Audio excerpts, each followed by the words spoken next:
Country का इस्लामीकरण में विपक्ष जो है वो बहुत बड़ा कंट्रीब्यूशन कर रहा है।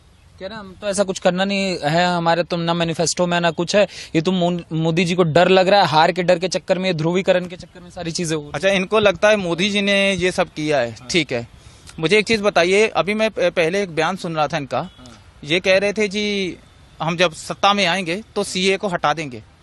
ठीक है, क्या आपने कभी कांग्रेस को वक्फ बोर्ड को हटाने की बात करते हुए देखा? ये कहते हैं ना हम संविधान के संरक्षण है, हम संविधान को बचाएंगे, तो संविधान में आर्टिकल 44 लिखा है यूनिफॉर्म सिविल कोड आना चाहिए। आप लाएंगे?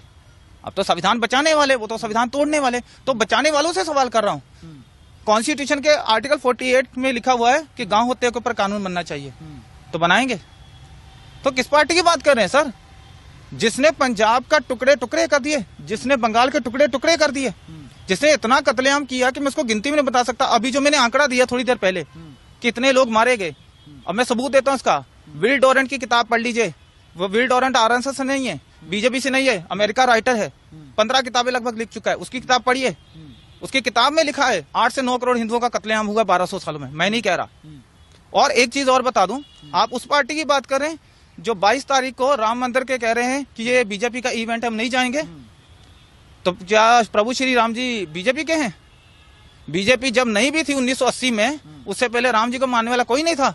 मेरे दादाजी मानते थे, तब तो बीजेपी नहीं थी। मेरे परदादा जी मानते थे, तब तो बीजेपी नहीं थी। मेरा बाप जब पैदा हुआ तब भी बीजेपी नहीं थी।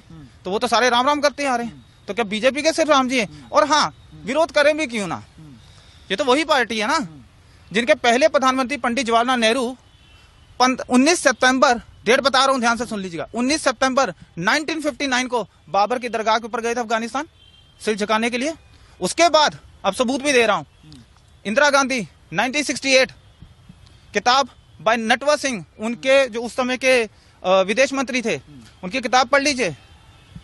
वंस आई थिंक किताब का नाम है one life is not enough.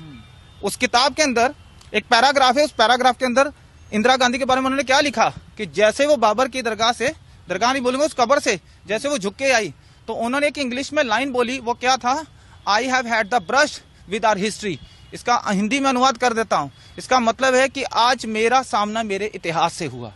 कौन से इतिहास से बात कर रहे हैं? आपका बाबा से क्या लेना देना है? फिर 1976 के अंदर इंदिरा गांधी और राजीव गांधी फिर गए, और उसके बाद 2005 के अंदर ये राहुल गांधी दोबारा से बाबर के उस टॉम पे गए। तो इनकी 4 जनरेशन बाबर के सामने झुक चुकी हैं, लेकिन इनकी 4 में से एक भी जनरेशन का एक भी बंदा आज तक अयोध्या नहीं गया। और किस ये अभी बात कर